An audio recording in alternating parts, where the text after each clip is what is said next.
കർത്താവിന്റെ നാമത്തിന് മഹത്വം ഉണ്ടാകട്ടെ. ഗലാത്യ ലേഖനം 6-ാം അധ്യായമാണ് നമുക്കിന്ന് പഠിക്കാനുള്ളത്. 18 വാക്യങ്ങളെ അതിനുള്ളൂ. മറ്റൊരു കാര്യം എന്ന് പറഞ്ഞാൽ ഒരു ഉപസംഹാരമാണ് ഗലാത്യ ലേഖനം 6-ാം അധ്യായം എന്നുള്ളത് നമ്മൾ മനസ്സിലാക്കണം. ഒരുപാട് വലിയ ആഴമായി പഠിക്കാനുള്ള ആശയങ്ങളൊന്നും തന്നെ ഗലാത്യ ലേഖനം 6-ാം അധ്യായത്തിൽ നിന്ന് നമുക്ക് കണ്ടെത്താനായിട്ട് പറ്റുകയില്ല. വളരെ ആഴമായിരിക്കുന്ന കാര്യങ്ങളായിരുന്നു ഇതിനു മുമ്പുള്ളായിരിക്കുന്ന എല്ലാ അധ്യായങ്ങളിലും തന്നെ. ന്യായപ്രമാണത്താൽ വീണുപോയ ഗലാത്യയിലെ വിശ്വാസികളെ നേരായിരിക്കുന്ന വശങ്ങളെ ഉപദേശിച്ച് അവരെ പഠിപ്പിച്ച് അവരോട് കാര്യങ്ങൾ പറഞ്ഞു കൊടുക്കുന്ന അധ്യായങ്ങളായിരുന്നു 5-ന്റെ അവസാനം വരെയും എന്ന് നമ്മൾ കാണുന്നു. അവസാനം ഒരു പ്രബോധനത്തോടു കൂടെ 6-ാം അധ്യായം ഒരു പ്രബോധനത്തോടു കൂടെ ആരംഭിക്കുകയാണ്. 6-ാം അധ്യായം ശരിക്കും ഒരു ഉപസംഹാരം എന്ന രീതിയിലാണ് ഉള്ളത്. അതുകൊണ്ട് തന്നെ ഒരുപാട് വിശദീകരണങ്ങൾ അതിനാവശ്യമില്ലായിരിക്കും എന്ന് ഞാൻ വിചാരിക്കുന്നു. എങ്കിലും നമുക്ക് ആ വാക്യങ്ങളൊക്കെ ഒന്ന് വായിക്കുകയും നമുക്ക് ഒന്ന് ചിന്തിക്കുകയും ചെയ്യാം. ദൈവം അതിനായിട്ട് നമ്മളെല്ലാവരെയും സഹായിക്കട്ടെ. വന്നു ചേർന്ന എല്ലാവർക്കുമായിട്ട് ഞാൻ കർത്താവിനെ സ്തുതിക്കുന്നു. 6-ന്റെ 1, സഹോദരന്മാരെ, ഒരു മനുഷ്യൻ വല്ല തെറ്റിലും അകപ്പെട്ടു പോയെങ്കിൽ ആത്മീയരായ നിങ്ങൾ അങ്ങനെയുള്ളവനെ സൗമ്യതര ആത്മാവിൽ യഥാസ്ഥാനപ്പെടുത്തുവിൻ. നീയും പരീക്ഷയിൽ അകപ്പെടാതിരിപ്പാൻ സൂക്ഷിച്ചുകൊള്ളുവിൻ. തമ്മിൽ ഭാരങ്ങളെ ചുമപ്പിൻ. ഇങ്ങനെ ക്രിസ്തുവിന്റെ ന്യായപ്രമാണം നിവർത്തിപ്പിൻ. അപ്പം 1-2 വാക്യങ്ങള് നമ്മൾ വായിക്കുന്നത്, ആരെങ്കിലും വല്ല തെറ്റിലും അകപ്പെട്ട് പോയിട്ടുണ്ടെങ്കിൽ അവരെ യഥാസ്ഥാനപ്പെടുത്തണം എന്നുള്ളതാണ്. സാധാരണ ഇന്നൊക്കെ കാണുന്ന കാഴ്ച എന്ന് പറഞ്ഞാല് എവിടെയെങ്കിലും എന്തെങ്കിലും ഒരു തെറ്റ് പറ്റിയിട്ടുണ്ടെങ്കിൽ ആൾക്കാർക്ക്, പ്രത്യേകിച്ച് വിശ്വാസ സഭകളിലുള്ളവരിൽ ആർക്കെങ്കിലും എന്തെങ്കിലും തെറ്റ് പറ്റിയിട്ടുണ്ടെങ്കിൽ അപ്പോൾ തന്നെ അവരെ കഠിനമായ ശിക്ഷണ നടപടിക്ക് വിധേയപ്പെടുത്തുന്നതാണ് കാണാൻ കഴിയുന്നത്. എന്നാൽ പൗലോസ് അങ്ങനെയല്ല പറയുന്നത്. വല്ല തെറ്റിലും ആരെങ്കിലും അകപ്പെട്ട് പോയിട്ടുണ്ടെങ്കിൽ ആത്മീയരായിരിക്കുന്നവർ അവരെ എങ്ങനെയും യഥാസ്ഥാനപ്പെടുത്തണം, അവരെ നേരായ പാതയിലേക്ക് നയിക്കണം എന്നുള്ളതാണ്. നമ്മുടെ സഭകളിൽ നമുക്ക് മാതൃകയാക്കാൻ ഏറ്റവും നല്ല ഒരു കാര്യമാണത്. കാരണം എന്താണെന്ന് വെച്ച് കഴിഞ്ഞാൽ, തെറ്റ് പറ്റാത്തതായിരിക്കുന്ന മനുഷ്യരാരും തന്നെ ഭൂമിയിലില്ല. ഈ ഭൂമി ജീവിതത്തിലൊക്കെ ഈ മനുഷ്യർക്ക് തെറ്റുകൾ സംഭവിക്കാം. എല്ലാവരും 100% പെർഫെക്റ്റ് ആണെന്നോ അല്ലെങ്കിൽ ക്രിസ്തു യേശുവിനെ അറിഞ്ഞതുകൊണ്ടും രക്ഷിക്കപ്പെട്ടതുകൊണ്ടും എല്ലാവരും യാതൊരു വിധ വീഴ്ചയും കൂടാതെ ജീവിക്കുമെന്ന് നമുക്ക് പറയാനായിട്ട് പറ്റുകയില്ല. സ്വാഭാവികമായിട്ട് മനുഷ്യന് വീണു പോകാൻ സാധ്യതയുണ്ട് എന്നോർത്ത് പാപം ചെയ്യാനുള്ളായിരിക്കുന്ന പാപം ചെയ്യുവാനുള്ളായിരിക്കുന്ന ഒരു പ്രോത്സാഹനം തരികയല്ല കേട്ടോ ഞാൻ. നമ്മളില് ജീവിച്ചിരിക്കുന്ന സമയത്തൊക്കെയും പല കുറ്റങ്ങൾക്കും വരാൻ സാധ്യതയുണ്ട്. എന്നിരുന്നാലും അത് തിരുത്തി കൂടുതൽ ഭക്തിയോടും ഭയത്തോടും ദൈവത്തിന് മുമ്പാകെ ജീവിക്കുന്നതാണ് ഒരു വിശ്വാസിയെ സംബന്ധിച്ച് അവന്റെ നല്ല ജീവിതം. ഇപ്പൊ കൊച്ചുങ്ങളുടെ കാര്യം എടുത്തു കഴിഞ്ഞാൽ നമുക്കറിയാമല്ലോ, ചെറിയ കൊച്ചുങ്ങൾക്ക് അവരുടെ ജീവിതത്തിലെ പല വീഴ്ചകളും തെറ്റുകളും സംഭവിക്കും. അപ്പോൾ ഒന്നല്ലെങ്കിൽ മാതാപിതാക്കളെ ശാസിക്കും, അല്ലെങ്കിൽ ചെറുതായിട്ട് ശിക്ഷിക്കും. അപ്പോൾ കുഞ്ഞുങ്ങൾ അതുകൊണ്ട് എന്ത് ചെയ്യും? ഒരു പാഠം പഠിക്കും. എൻ്റെ വീഴ്ച, എൻ്റെ ആ തെറ്റ് ശരിയല്ല, ഇനിയും ഞാൻ അങ്ങനെ ചെയ്താൽ എനിക്ക് തല്ല് കിട്ടും എന്നുള്ളത് കൊണ്ട് അവർ തിരുത്തുകയാണ് ചെയ്യുന്നത്. എന്ന് പറഞ്ഞതുപോലെ തന്നെ ശരിക്കും നമ്മുടെയൊക്കെ സഭകളിലും ചെയ്യേണ്ടതായിരിക്കുന്ന ഒരു കാര്യമാണ് യഥാസ്ഥാനപ്പെടുത്തണം. ഗുണദോഷിക്കണം, യഥാസ്ഥാനപ്പെടുത്തണം. തിരുവെഴുത്തും പറയുന്ന അങ്ങനെ തന്നെയാണ്. ദൈവത്തിന്റെ വചനം നീതിയിലെ അഭ്യാസനത്തിനും ഒക്കെ പ്രയോജനമുള്ളതാണ്, ശിക്ഷണത്തിനും അത് പ്രയോജനമുള്ളതാണ്. എല്ലാം നമ്മളവിടെ വായിക്കുന്നുണ്ട്. എന്നാൽ ഇവിടെ പറയുന്നതായിരിക്കുന്ന കാര്യം, സഹോദരന്മാരെ, ഒരു മനുഷ്യർ വല്ല തെറ്റിലും അകപ്പെട്ട് പോയെങ്കിൽ ആത്മീയരായ നിങ്ങൾ അങ്ങനെയുള്ളവനെ സൗന്ദര്യ ആത്മാവിൽ യഥാസ്ഥാനപ്പെടുത്തണമെന്നും എന്ന് പറയുമ്പോൾ എന്താണ് ഇവിടെ ഉദ്ദേശിക്കുന്നതെന്ന് വെച്ച് കഴിഞ്ഞാല്, ഈ ഗലാത്യയിലെ വിശ്വാസികളുടെ ഇടയിൽ ഉണ്ടായതായിരിക്കുന്ന ചില പ്രശ്നങ്ങളാണ്. എന്ന് പറഞ്ഞാൽ നമ്മൾ മുൻ അധ്യായങ്ങളിൽ പഠിച്ചതുപോലെ തന്നെ എന്താ പറയുന്ന, പലരും ഈ യഹൂദ പാരമ്പര്യത്തിലേക്കോ പരിച്ഛേദനയിലേക്കോ ന്യായപ്രമാണത്തിന്റെ പ്രവൃത്തിയിലേക്കോ ഒക്കെ വീണുപോയി. ആ വീണു പോയവരെ യഥാസ്ഥാനപ്പെടുത്താനായിട്ട് പൗലോസ് പറയുകയാണ്. അവരെ തള്ളിക്കളയരുത്, അവരെ നീക്കിക്കളയരുത്, ഉപേക്ഷിക്കരുത്. അങ്ങനെ തെറ്റിൽ അകപ്പെട്ടു പോയിരിക്കുന്ന ന്യായപ്രമാണത്തിലേക്ക് തിരിഞ്ഞു പോയതിനെ തെറ്റിൽ അകപ്പെട്ടു പോയി എന്ന് തന്നെയാണ് പറഞ്ഞിരിക്കുന്നത്. ആ തെറ്റിൽ അകപ്പെട്ടു പോയവരെ ഗുണദോഷിച്ച് ശരിയായിരിക്കുന്ന വഴിയിലേക്ക് കൊണ്ടുവരാനായിട്ട് പറയുകയാണ്. അപ്പോൾ തന്നെ നമ്മൾ ശ്രദ്ധിക്കേണ്ട ഒരു കാര്യം, നമ്മൾ മറ്റുള്ളവരെ ഗുണദോഷിക്കുമ്പോൾ നമ്മൾ തന്നെ വീണു പോകാനായിട്ട് സാധ്യതയുണ്ട്. പൗലോസോടെ പറയുകയാണ്, അങ്ങനെയുള്ളവരെ സമുദ്ര ആത്മാവിൽ യഥാസ്ഥാനപ്പെടുത്തുകയും നീയും പരീക്ഷയിൽ അകപ്പെടാതിരിക്കാൻ സൂക്ഷിച്ചുകൊള്ളുവിൻ എന്നുള്ളത്. ക്രിസ്ത്യ ജീവിതത്തിലെ ഏറ്റവും വലിയ ഒരു പോരാട്ടം എന്ന് പറയുന്നത് സർവ്വസാധാരണമായിട്ട് നടക്കുന്നത്, നമ്മള് ഏതൊരു ബലഹീന സ്വഭാവത്തിലാണോ ഒരു മനുഷ്യനുള്ളത്, അവന്റെ ആ ബലഹീനതയിൽ തന്നെ പരീക്ഷകൻ അവനെ വീഴിക്കും. പരീക്ഷകൻ ഒരു വിശ്വാസിയുടെ ജീവിതത്തെ എപ്പോൾ വീഴ്ച കളയാം എന്നുള്ള വിധത്തിൽ എപ്പോഴും കൂടെയുണ്ട്. പരീക്ഷകൻ ആരാണെന്ന് നിങ്ങൾക്ക് അറിയാമല്ലോ. അപ്പൊ ഈ പരീക്ഷകന് ഓരോരുത്തരെയും വീഴിക്കാനുള്ളതായിരിക്കുന്ന വലിയ തന്ത്രവുമുണ്ട്. ഒരു മനുഷ്യൻ ഏതൊരു കാര്യത്തിലാണ് അവന്റെ വീക്ക്നെസ്, അവന്റെ പരാജയം എന്ന് കണ്ട് അവനെ വീഴ്ച കളയുവാൻ തക്കവണ്ണം പരീക്ഷകൻ അല്ലെങ്കിൽ സാത്താൻ അവന്റെ പിന്നാലെ ഉണ്ടാകും. വിശ്വാസികളെ വീഴിക്കുക എന്നുള്ളതാണ് അവന്റെ ഏറ്റവും വലിയ പ്രവണത. അതാണ് പൗലോസോട് പറയുന്നത്, നീയും പരീക്ഷയിൽ അകപ്പെടാതിരിപ്പാൻ സൂക്ഷിച്ചുകൊള്ളുവിൻ എന്ന് പറയുകയാണ്. എന്നിട്ട് പറയാണ്, തമ്മിൽ തമ്മിൽ ഭാരങ്ങളെ ചുമപ്പിൻ, എങ്ങനെ ക്രിസ്തുവിന്റെ ന്യായപ്രമാണം നിവർത്തിപ്പിൻ. എന്താ, കർത്താവിന് ഒരു ന്യായപ്രമാണമുണ്ടോ? കർത്താവിന് ഒരു ന്യായപ്രമാണമുണ്ട്. എന്താണ് കർത്താവിന്റെ ന്യായപ്രമാണം എന്ന് പറഞ്ഞാൽ? തമ്മിൽ തമ്മിൽ ഭാരങ്ങളെ ചുമക്കുക എന്നുള്ളതായിരിക്കുന്ന ഒരു ന്യായപ്രമാണമാണ്. കർത്താവ് ജീവിച്ചിരുന്നപ്പോൾ തന്റെ ശിഷ്യന്മാരായിരിക്കുന്ന യഹൂദ വിശ്വാസികളൊക്കെ ആ വിധത്തിൽ ഉപദേശിക്കുന്നുണ്ട്. നിന്റെ അയൽക്കാരനെ നിന്നെ പോലെ തന്നെ സ്നേഹിക്കണം, അതിൽ ന്യായപ്രമാണം മുഴുവൻ ഉള്ളടക്കം ചെയ്യപ്പെട്ടിരിക്കുന്നു എന്നൊക്കെ നമ്മുടെ കർത്താവ് പറയുന്നില്ലേ, ആവർത്തിച്ച് പറയുന്നില്ലേ. കർത്താവ് സ്നേഹിച്ചതുപോലെ സ്നേഹിക്കണമെന്നാണ്. കർത്താവ് എങ്ങനെയാ സ്നേഹിച്ചതെന്ന് നമുക്കറിയാം. സ്വന്തം ജീവനെ തന്നുകൊണ്ടാണ് കർത്താവ് സ്നേഹിച്ചത്. അപ്പൊ നമ്മൾ പൗലോസ് ഈ ക്രിസ്തുവിന്റെ ന്യായപ്രമാണത്തെ കുറിച്ച് പറയുന്നതായിരിക്കുന്ന വേറൊരു വാക്യമുണ്ട്. ക്രിസ്തുവിന്റെ ന്യായപ്രമാണത്തെ കുറിച്ച് നിങ്ങൾ ഓർക്കുന്നുണ്ടോ? കൊരിന്ത്യർക്ക് എഴുതിയ 1-ാം ലേഖനം 9-ാം അധ്യായത്തിന്റെ 21-ാമത്തെ വാക്യം. കൊരിന്ത്യർക്ക് എഴുതിയ 1-ാം ലേഖനം 9-ന്റെ 21-ല് നമ്മള് പൗലോസ് കർത്താവിന്റെ ഒരു ന്യായപ്രമാണത്തെ കുറിച്ച് പറയുന്നുണ്ട്. ഇവിടെ എങ്ങനെ വായിക്കുന്നത്? ദൈവത്തിന് ന്യായപ്രമാണം ഇല്ലാത്തവനാകാതെ ക്രിസ്തുവിന് ന്യായപ്രമാണം ഉള്ളവരായിരിക്കെ ന്യായപ്രമാണം ഇല്ലാത്തവരെ നേടേണ്ടതിന് ഞാൻ ന്യായപ്രമാണം ഇല്ലാത്തവർക്ക് ന്യായപ്രമാണം ഇല്ലാത്തവനെ പോലെയായി എന്ന് പറഞ്ഞാൽ പൗലോസ് പറയുന്ന കാര്യം എല്ലാവർക്കും അറിയാം ഇവിടെ. അതായത് യഹൂദന്മാരെ നേടേണ്ടതിന് ഞാൻ യഹൂദന്മാർക്ക് യഹൂദനെ പോലെയായി എന്നും, ന്യായപ്രമാണത്തിന് കീഴുള്ളവരെ നേടേണ്ടതിന് ഞാൻ ന്യായപ്രമാണത്തിന് കീഴുള്ളവരല്ല, ഞാൻ വാസ്തവത്തിൽ ന്യായപ്രമാണത്തിന് കീഴുള്ളവരല്ല എങ്കിലും ന്യായപ്രമാണത്തിന് കീഴുള്ളവർക്ക് ന്യായപ്രമാണത്തിന് കീഴുള്ളവനെ പോലെയായി. പൗലോസ് ഏത് വിധത്തിലും തന്റെ കേൾവിക്കാരെ സത്യത്തിലേക്ക് നയിക്കാൻ തക്കവണ്ണം വളരെ ഉത്സാഹിക്കുന്ന ഒരു വ്യക്തിയാണ്.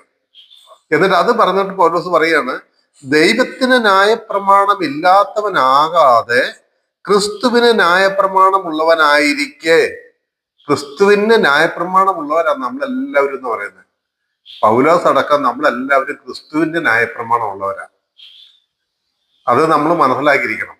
ക്രിസ്തുവിന് ന്യായപ്രമാണം ഉള്ളവനായിരിക്കെ ന്യായപ്രമാണം ഇല്ലാത്തവരെ നേടേണ്ടതിന് ഞാൻ ന്യായപ്രമാണം ഇല്ലാത്തവർക്ക് ന്യായപ്രമാണം ഇല്ലാത്തവനെ പോലെയായി, ബലഹീനരെ നേടേണ്ടതിന് ഞാൻ ബലഹീനർക്ക് ബലഹീനായി, ഏത് വിധത്തിലും ചിലരെ രക്ഷിക്കേണ്ടതിന് ഞാൻ എല്ലാവർക്കും എല്ലാമായി തീർന്നു, സുവിശേഷത്തിൽ ഒരു പങ്കാളിയാകേണ്ടതിന് ഞാൻ സകലവും സുവിശേഷം നിമിത്തം ചെയ്യുന്നു എന്നാണ് കൊരിന്ത്യ ലേഖനത്തിൽ പൗലോസ് അതിനെ കുറിച്ച് പറയുന്നത്.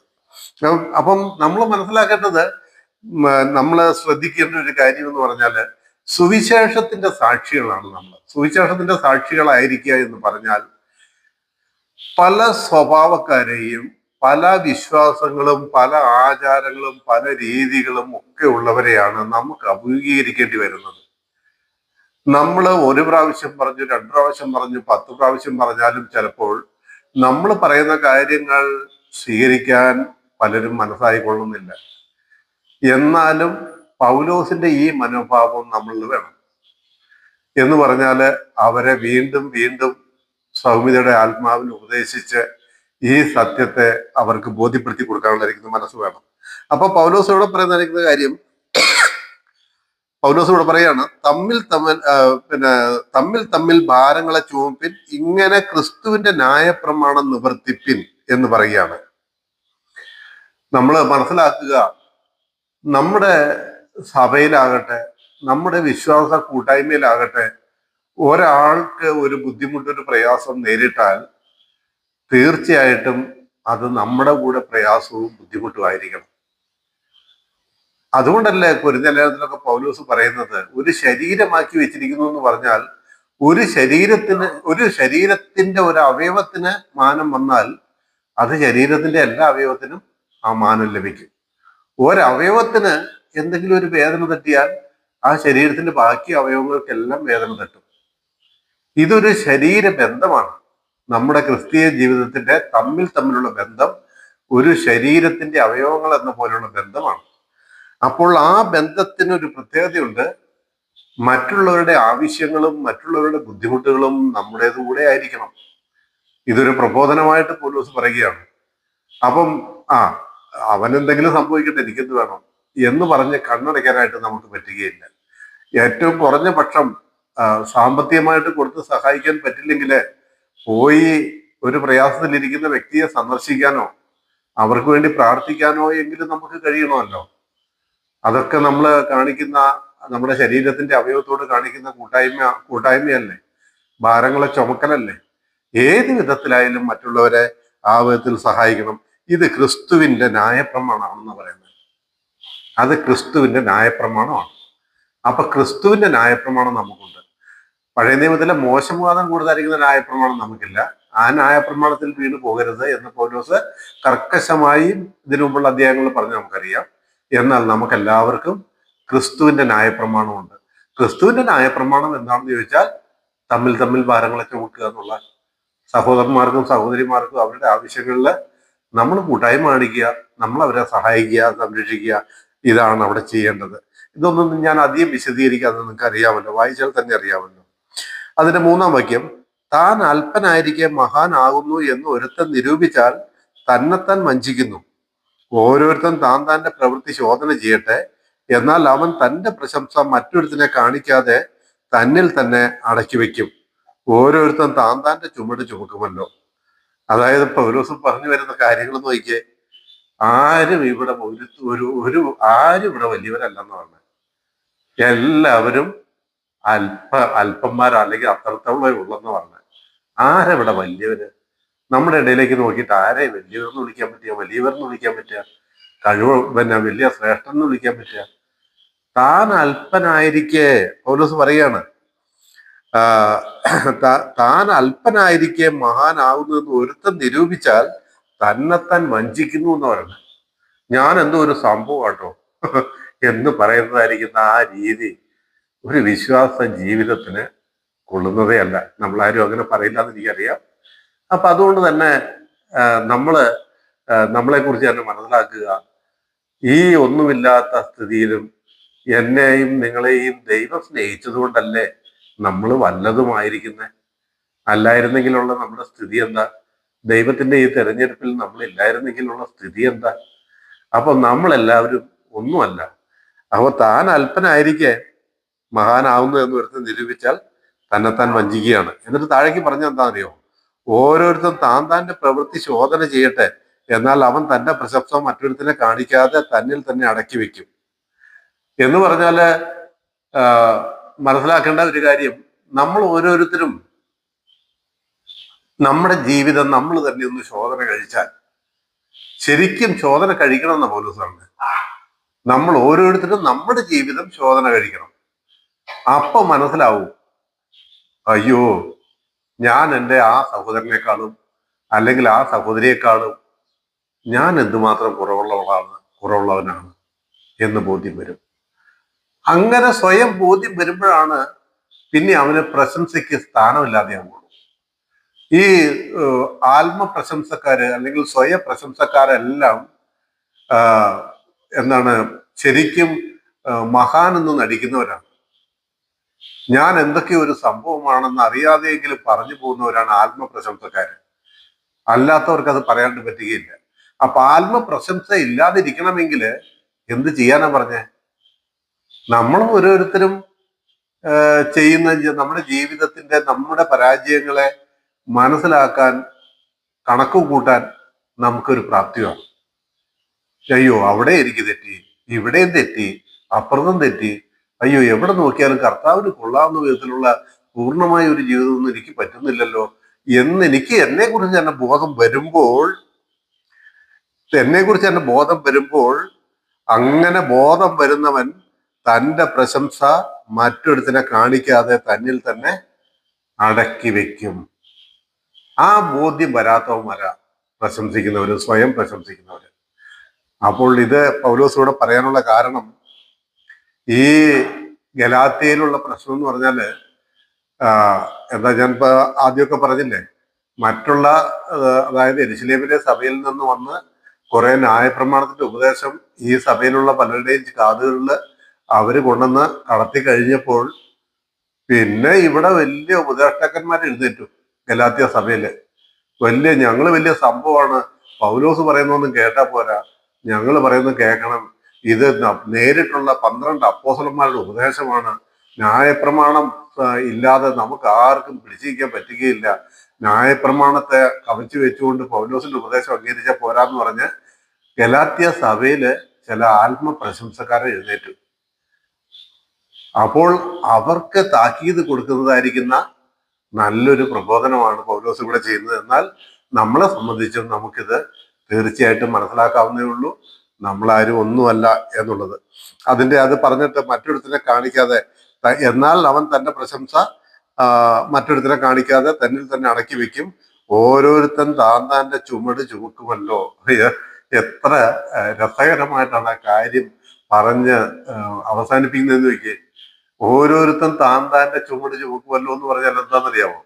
ഏതൊരുത്തനും സ്വന്തം തന്റെ ജീവിതത്തെ തിരിഞ്ഞു നോക്കി പരിശോധിച്ച് കൊണ്ടിരിക്കുന്നു എങ്കിൽ അവനറിയാം അവന്റെ ജീവിതത്തില് മെച്ചമല്ലാത്ത കുറെ ഭാഗങ്ങളുണ്ടെന്ന് അവന് ബോധ്യം വരും.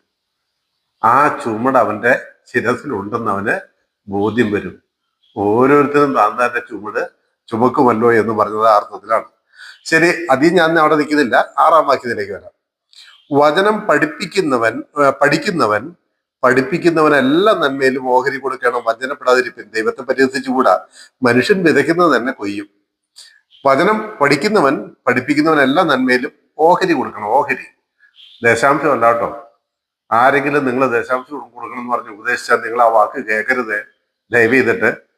നമുക്ക് പൗലോസിന്റെ ഉപദേശത്തിൽ ദശാംശം എന്ന് പറയുന്ന ഒരു പരിപാടിയേ ഇല്ല. എന്നാൽ ഇവിടെ പറയാണ്, വചനം പഠിപ്പിക്കുന്നവൻ എല്ലാ നന്മയിലും ഓഹരി കൊടുക്കണം. വേറെയും ഭാഗങ്ങളിലൊക്കെ പൗലോസ് അതിനെ കുറിച്ച് പറയുന്നുണ്ട്. മെതിക്കുന്ന കാളയ്ക്ക് മൂക്കൊട്ട കെട്ടരുത് എന്നൊക്കെ പറയുന്നതായിരിക്കുന്നത് ഇതേ അർത്ഥത്തിലാണ്.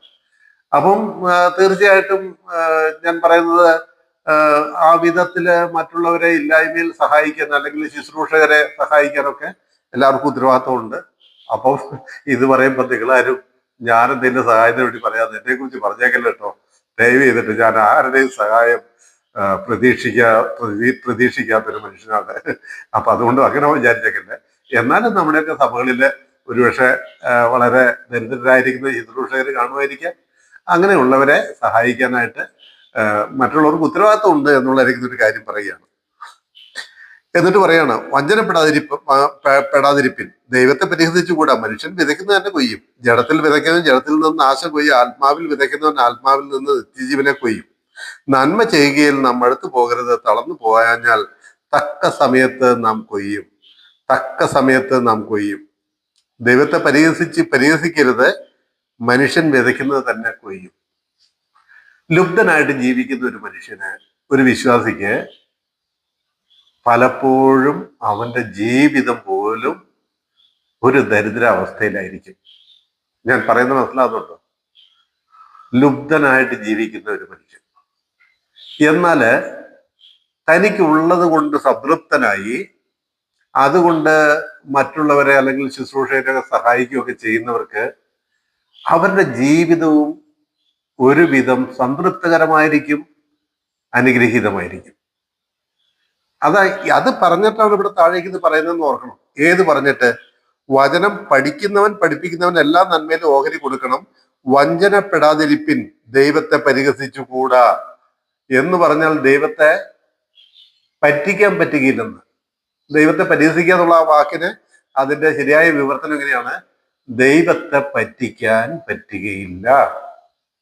ദൈവത്തെ പറ്റിക്കാൻ പറ്റുമോ? പറ്റിക്കാൻ പറ്റില്ല. നമ്മുടെ കയ്യിൽ എന്തെങ്കിലും ഉണ്ടെങ്കിൽ അത് മറച്ചു വെച്ചിട്ട് നമ്മുടെ മുമ്പിലുള്ള സഹോദരന്റെ വിഷമങ്ങൾ കണ്ടിട്ട് കണ്ടില്ലെന്ന് നടിക്കുകയോ ഇല്ല എന്ന് പറഞ്ഞ് ഒഴിവാക്കുകയോ ചെയ്യുമ്പം നമ്മൾ ആരെയെ പറ്റിക്കുന്നത്? ദൈവത്തെ അല്ലേ. അതുകൊണ്ട് ഇവിടെ പറയുന്നത് വഞ്ചനപ്പെടാതിരിപ്പിൻ എന്ന് പറഞ്ഞാൽ നമ്മൾ തന്നെ വഞ്ചിക്കപ്പെടുക അങ്ങനെ ചെയ്താലെന്ന്. ദൈവത്തെ പറ്റിച്ചുകൂടാന്ന്, ദൈവത്തെ പരിഹസിച്ചുകൂടാന്ന് പറഞ്ഞാൽ ദൈവത്തെ പറ്റിച്ചുകൂടാ. എന്നിട്ട് എടുത്ത് പറയാണ്, മനുഷ്യൻ വിതയ്ക്കുന്നത് തന്നെ കൊയ്യും. ജഡത്തിൽ വിതയ്ക്കുന്നത് ജഡത്തിൽ നിന്ന് നാശം കൊയ്യും, ആത്മാവിൽ വിതയ്ക്കുന്നത് ആത്മാവിൽ നിന്ന് നിത്യജീവനെ കൊയ്യും. എന്ന് പറഞ്ഞാല് എന്തൊന്നാണോ നമ്മള് ചെയ്യുന്നതോ അത് നമുക്ക് നമ്മുടെ ജീവിതത്തിൽ നാം തിരികെ അനുഭവിക്കും. കർത്താവ് പറഞ്ഞത് ഓർക്കുന്നുണ്ടോ? മനുഷ്യർ നിങ്ങൾക്ക് ചെയ്യണമെന്ന് നിങ്ങൾ ഇച്ഛിക്കുന്നത് നിങ്ങൾ അവർക്ക് ചെയ്യുവിൻ. ഓർക്കുന്നുണ്ടോ? മനുഷ്യർ നിങ്ങൾക്ക് ചെയ്യണമെന്ന് നിങ്ങൾ ഇച്ഛിക്കുന്നത് നിങ്ങൾ അവർക്ക് ചെയ്യുവിൻ. ഇതാണ് നമ്മുടെ കർത്താവ് പഠിപ്പിച്ചത്. ഇതേ കാര്യം ഇവിടെ പൗലോസ് പറയുന്നത് നിന്റെ മനോഭാവം, നീ എന്താണ് വിതയ്ക്കുന്നു പോയി. നിന്റെ മനോഭാവം എന്താ? മറ്റുള്ളവരുടെ കവർന്നെടുക്കാമെന്നാണോ? മറ്റുള്ളവരിൽ നിന്ന് തട്ടിച്ചു വാങ്ങാമെന്നാണോ? മറ്റുള്ളവരുടെ വരുമാനം സ്വന്തമാക്കാമെന്നാണോ? നീ വിതയ്ക്കുന്നത് തന്നെ നീ കൊയ്യും. നിന്റേത് അന്യാധീനപ്പെട്ടു പോകും. നീ ജഡത്തിൽ വിതയ്ക്കുകയാണെങ്കിൽ ജഡത്തിൽ നിന്ന് നാശം കൊയ്യും. എന്ന് പറഞ്ഞാൽ ജഡത്തിലെ ദുഷ്പ്രവൃത്തികളാണ് നിന്റെ പ്രവൃത്തികളെങ്കിൽ അതിന്റെ അവസാനം നാശമായിരിക്കും. ജഡമോഹം ദൈവത്തിന് വിരോധമാണ്. ആത്മാവിനെതിരാണ് ജഡത്തിന്റെ മോഹം. ഇവിടെയും പറയാണ്, ജഡത്തിൽ വിതയ്ക്കുന്നവൻ ജഡത്തിൽ നിന്ന് നാശം കൊയ്യും, ആത്മാവിൽ വിതയ്ക്കുന്നവൻ ആത്മാവിൽ നിന്ന് നിത്യജീവനെ കൊയ്യും. എന്ന് പറഞ്ഞാൽ നമ്മള് ഹെൽപ്പ് ചെയ്യുന്നതും മറ്റുള്ളവർക്ക് വേണ്ടി പ്രാർത്ഥിക്കുന്നതും മറ്റുള്ളവർക്ക് വേണ്ടി സഹനത കാണിക്കുന്നതും എല്ലാം ദൈവത്തിന്റെ ആത്മാവ് നമ്മളിൽ വസിക്കുന്നുണ്ടാണ്. അതെല്ലാം ആത്മാവിൽ ചെയ്യുന്ന പ്രവൃത്തികളാണ്. അങ്ങനെയാകുമ്പോൾ ആത്മാവിൽ പ്രവർത്തിക്കുന്നവൻ, ആത്മാവിൽ നിന്ന് ചെയ്യുന്നവൻ, ആത്മാവിന്റെ പ്രവൃത്തികളിൽ നിന്ന് അവന് ജീവന്റെ വർധനവ് ലഭിക്കും. എന്നിട്ട് പറയാം, നന്മ ചെയ്യുകയിൽ നാം അടുത്തു പോകരുത്, തളർന്നു പോകാഞ്ഞാൽ തക്ക സമയത്ത് നാം കൊയ്യും. ആകയാൽ അവസരം കിട്ടും പോലെ നാം എല്ലാവർക്കും, വിശേഷാൽ സഹവിശ്വാസികൾക്ക് നന്മ ചെയ്യുക. ഈ സഹവിശ്വാസികൾക്ക് നന്മ ചെയ്യുക എന്നുള്ള സെന്റൻസിലാട്ടോ ഇത് മുഴുവൻ പറയുന്നത്. അതുകൊണ്ട് ഞാൻ അങ്ങനെ പറഞ്ഞത്, അല്ലാതെ എനിക്ക് എന്തെങ്കിലും നിങ്ങൾ തരാൻ വേണ്ടിയിട്ടല്ല കേട്ടോ. എനിക്ക് ആരും ഒന്നും തരുകയും വേണ്ട. അതുകൊണ്ടല്ല. ഈ സെന്റൻസ് മുഴുവൻ പറയുന്നത് എന്താ അറിയാവോ? ഇവിടെ പറയുന്ന വചനം പഠിക്കുന്നവൻ പഠിപ്പിക്കുന്നവൻ എല്ലാ നന്മയിലും ഓഹരി കൊടുക്കണം എന്ന് പറഞ്ഞിട്ട് അവിടെ മുതൽ 10 വരെ, 6 മുതൽ 10 വരെയുള്ള വാക്യം പറയുന്നത്, ആകയാൽ അവസരം കിട്ടും പോലെ നാം എല്ലാവർക്കും വിശേഷ സഹവിശ്വാസികൾക്ക് നന്മ ചെയ്യുക എന്ന് പറഞ്ഞിട്ടാണ് ഇവിടെ പറയുന്നത്. ദൈവത്തെ ആർക്കും പറ്റിക്കാനൊന്നും പറ്റില്ല. ദൈവത്തെ പറ്റിക്കാൻ പറ്റുകയില്ല. മനുഷ്യൻ വിതയ്ക്കുന്നത് തന്നെ കൊയ്യും. നീ ഒരു കള്ളത്തരം കാണിച്ച് അഭിനയിക്കുന്ന ഒരു വ്യക്തിയാണെങ്കിൽ നിനക്ക് അത് തന്നെ സംഭവിക്കും. നീ വഞ്ചിക്കപ്പെട്ടു പോകും. എന്നാല് നീ മറ്റുള്ളവരുടെ പ്രയാസങ്ങൾ കണ്ട് അവരെ സഹായിക്കുന്നതിനാണെങ്കിൽ നിന്റെ ബുദ്ധിമുട്ടിൽ നിനക്ക് കിട്ടും, നിന്നെ സഹായിക്കും. നീ ജഡത്തിൽ വിതച്ചാൽ ജഡത്തിൽ നിന്ന് നാശമാകുക. എന്നാൽ ആത്മാവിൽ നീ നീതിയോടെ വിതയ്ക്കുന്നുവെങ്കിൽ നീ ആത്മാവിൽ നിത്യജീവനെ കൊയ്യും എന്ന് പറയുകയാണ്. നമ്മുടെ കർത്താവ് പഠിപ്പിച്ച ഒരു കാര്യത്തെക്കുറിച്ച് അപ്പോസ്തല പ്രവൃത്തിയിൽ പൗലോസ് അപ്പോസ്തലൻ പറയുന്നില്ലേ? വാങ്ങുന്നതിനേക്കാൾ കൊടുക്കുന്നത് ലാഭം, അല്ലെ? വാങ്ങുന്നതിനേക്കാൾ കൊടുക്കുന്നത് ലാഭം. അതെന്തോ ഒരു അനുഗ്രഹമാണ്, അല്ലേ? അപ്പൊ നമ്മളൊക്കെ ഓർക്കണം, കർത്താവെ, മറ്റുള്ളവരെ സഹായിക്കാൻ കിട്ടുന്ന അവസരം എൻ്റെ ജീവിതത്തിൽ ഒരിക്കലും നഷ്ടപ്പെടുത്താൻ എനിക്കിത് വരരുതേ എന്നുള്ളത് നമ്മൾ പ്രാർത്ഥിക്കണം. ആകയാൽ കൊടുക്കാനുള്ളൊരു മനസ്സും ആ മനസ്സൊരുക്കവും നമ്മുടെ ജീവിതത്തിൽ വേണം. ഇവിടെ ഈ പറഞ്ഞ എന്താ? 9-ാം വാക്യം, നന്മ ചെയ്യുകയിൽ നാം എടുത്തു പോകരുത്, തളർന്നു പോകാഞ്ഞാൽ തക്ക സമയത്ത് നാം കൊയ്യും. ആകയാൽ അവസരം കിട്ടും പോലെ നാം എല്ലാവർക്കും വിശേഷ സഹവിശ്വാസികൾക്കും നന്മ ചെയ്യുക. അതെന്താ ഈ തക്ക സമയത്ത് നാം കൊയ്യും എന്ന് പറഞ്ഞ്? നന്മ ചെയ്യുന്നതിൽ മടുത്തു പോകാതിരുന്നാൽ തക്ക സമയത്ത് നാം കൊയ്യും എന്ന് പറഞ്ഞ എന്താ? അവിടെ പറഞ്ഞതിന്റെ അർത്ഥം എന്താണെന്ന് അറിയാമോ? നിങ്ങൾ മറ്റുള്ളവരുടെ പ്രയാസങ്ങൾക്ക് അവരെ സഹായിക്കാൻ ഉത്സാഹമുള്ളവരാണ്, മനസ്സുള്ളവരാണ്. നിങ്ങള് പിന്നെ കഷ്ടിയിൽ ജീവിക്കുന്ന വ്യക്തിയാണെങ്കിലും ആ കഷ്ടിയിൽ നിന്ന് മറ്റുള്ളവന് കൊടുക്കാൻ മനസ്സുള്ളവനാണെങ്കിൽ നിങ്ങൾക്കൊരു ബുദ്ധിമുട്ട് വരുമ്പോൾ, നിങ്ങൾക്കൊരു പ്രയാസം വരുമ്പോൾ തക്ക സമയത്ത് കൊയ്യും, നിങ്ങൾക്ക് ലഭിക്കുന്ന തക്ക സമയത്ത്. നോക്കിയേ, നന്മ ചെയ്യൽ മടുത്തു പോകരുത്, തളർന്നു പോകാഞ്ഞാൽ തക്ക സമയത്ത് നാം കൊയ്യും. നമുക്കൊരു പ്രശ്നം വരുമ്പോൾ നമ്മൾ ആ സമയത്ത് നമ്മൾ ആരുടെ മുമ്പിൽ കൈ നീട്ടിട്ട് വരികയില്ല എന്ന്. അത് നിങ്ങൾ പരീക്ഷിച്ച് നോക്കിയിട്ടുണ്ടോ? പലപ്പോഴും എൻ്റെ അനുഭവം കേട്ടോ. ഞാൻ അങ്ങനെ ആർക്കും എന്തെങ്കിലും ചെയ്തു എന്നല്ല പറയുന്നത്.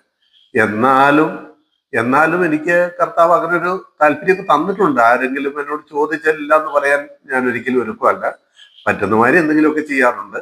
അതുകൊണ്ട് തന്നെ എനിക്ക് എന്തെങ്കിലും ഒരു ആവശ്യം വന്നിട്ടുണ്ടെങ്കിൽ ആ ആവശ്യത്തിൽ ഞാൻ പോലും അറിയാതെ എൻ്റെ കാര്യങ്ങൾ അത്ഭുതകരമായിട്ട് നടന്നു പോയിട്ടുണ്ട്. തക്ക സമയത്ത് കൊയ്തിട്ടുണ്ട്.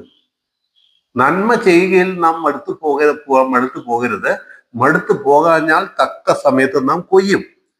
എപ്പോഴും തക്ക സമയം അറിയില്ലല്ലോ. നമുക്കൊരു രോഗം വന്ന് ആശുപത്രിയിൽ കിടപ്പിലാകാൻ പോവുകയാണോ? നമുക്കൊരു അപകടം വന്ന് കൈയോ കാലിനോ പരിക്ക് പറ്റുകയാണോ? അതല്ലെങ്കിൽ നമ്മുടെ വീട്ടിലെ ആർക്കെങ്കിലും എന്തെങ്കിലും ഒരു പ്രശ്നം വരികയാണോ? അതല്ലെങ്കിൽ മറ്റെന്തെങ്കിലും ഒരു കടബാധ വരികയാണോ? തക്ക സമയത്ത് നാം കൊയ്യും. തക്ക സമയത്ത് നമുക്ക് നമ്മുടെ ആവശ്യങ്ങൾ നിറവേറാനുണ്ടായിരിക്കുന്ന വഴി ദൈവം കാണിച്ചു തരുന്നു. അത് കാണിച്ചു തരണമെങ്കിൽ നാം എന്ത് ചെയ്യണം? മറ്റുള്ളവരെ സഹായിക്കുന്ന മനസ്സുള്ളവരായിരിക്കണം. അങ്ങനെ ചെയ്യുമ്പോൾ തക്ക സമയത്ത് നമ്മളെയും ദൈവം സഹായിക്കുന്ന പറഞ്ഞ തക്ക സമയത്ത് കൊയ്യും എന്ന് പറഞ്ഞാൽ. എന്നിട്ട് അവിടെ പറയണം, ആകയാൽ അവസരം കിട്ടും പോലെ നാം എല്ലാവർക്കും വിശേഷ സഹവിശ്വാസികൾക്കും നന്മ ചെയ്യുക എന്ന് പറയുകയാണ്. ഓക്കെ, അപ്പം ആ കാര്യങ്ങൾ മനസ്സിലായിക്കണമല്ലോ. ഈ തക്ക സമയത്ത് അനുഗ്രഹം വരുന്നത് പോലെ തന്നെ വഞ്ചകന്മാരായിട്ടോ ചതിയന്മാരായിട്ടോ അല്ലെങ്കിൽ തട്ടിപ്പുകാരായിട്ടോ വിശ്വാസികളിൽ ആരെങ്കിലും ഉണ്ടെങ്കിൽ ഞാൻ പറയട്ടെ, ജഡത്തിൽ വിതയ്ക്കുന്നവരാണ്. അവരും ഒരു പ്രയാസം വരുമ്പോൾ, ഒരു പ്രശ്നം നേരിടുമ്പോൾ അവരെയും മറ്റുള്ളവർ കൈവിട്ട് കളയും. അതൊരു വലിയ പാഠമാണ്. ദൈവം വിതയ്ക്കുന്നത് തന്നെ കൊയ്യാനുള്ളായിരിക്കുന്ന ഒരു അവസരമാണ് അവിടെ വെച്ചിരിക്കുന്നത്. നമ്മൾ എങ്ങനെ വിതയ്ക്കുന്നു അതുപോലെ അത് തന്നെ നമ്മൾ കൊയ്യും. നമ്മൾ നല്ലത് വിതച്ചാൽ നല്ലത് കൊയ്യും, നമ്മൾ ചീത്ത വിതച്ചാൽ ചീത്ത കൊയ്യും, ഒരു സംശയമില്ല. അപ്പൊ അതുകൊണ്ട് നമ്മുടെയൊക്കെ ജീവിതത്തിൽ ഒരു വ്യത്യാസം ഉണ്ടായി തീരട്ടെ. ഈ ഗലാത്യ ലേഖന പഠനം കൊണ്ട് നല്ല മനസ്സുള്ളവരായിരിക്കുക, നമ്മുടെ സഹവിശ്വാസികളെ അവരുടെ ആവശ്യങ്ങളെ മനസ്സിലാക്കിക്കൊണ്ട് നമ്മൾ സഹായിക്കുന്നവരായി തീരാൻ നമ്മളെ സഹായിക്കട്ടെ.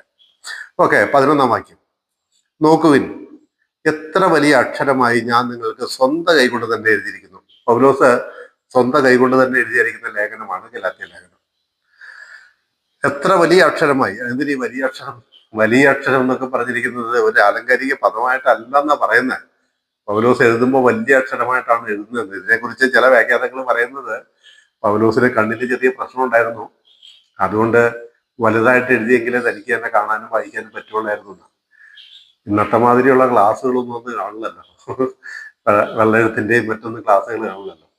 അപ്പൊ അതുകൊണ്ടായിരിക്കും എത്ര വലിയ അക്ഷരമായി ഞാൻ നിങ്ങൾക്ക് സ്വന്തം കൈകൊണ്ട് തന്നെ എഴുതിയിരിക്കുന്നു എന്ന് പറഞ്ഞാൽ എത്ര വ്യക്തമാക്കി ഞാൻ തന്നിരിക്കുന്നു എന്നുമാകാം അതിന്റെ അർത്ഥം. ഞാൻ ഈ കാര്യങ്ങളൊക്കെ എത്രമാത്രം വ്യക്തതയോടെ നിങ്ങൾക്ക് പറഞ്ഞു തന്നു എന്നാ ചോദിക്കുന്നത്. എന്നിട്ട് പിന്നെ വായിക്കുകയാണ്, ജഡത്തിൽ സുമുഖം കാണിപ്പാൻ ഇച്ഛിക്കുന്നവർ ഒക്കെയും ക്രിസ്തുവിന്റെ ക്രൂശ് നിമിത്തം ഉപദ്രവം സഹിക്കാതിരിക്കേണ്ടതിന് മാത്രം നിങ്ങളെ പരിച്ഛേദന ഏൽപ്പാൻ നിർബന്ധിക്കുന്നു. ജഡത്തിൽ സുമുഖം, അത് ശ്രദ്ധിക്കുക, വാക്യം ശ്രദ്ധിക്കുക.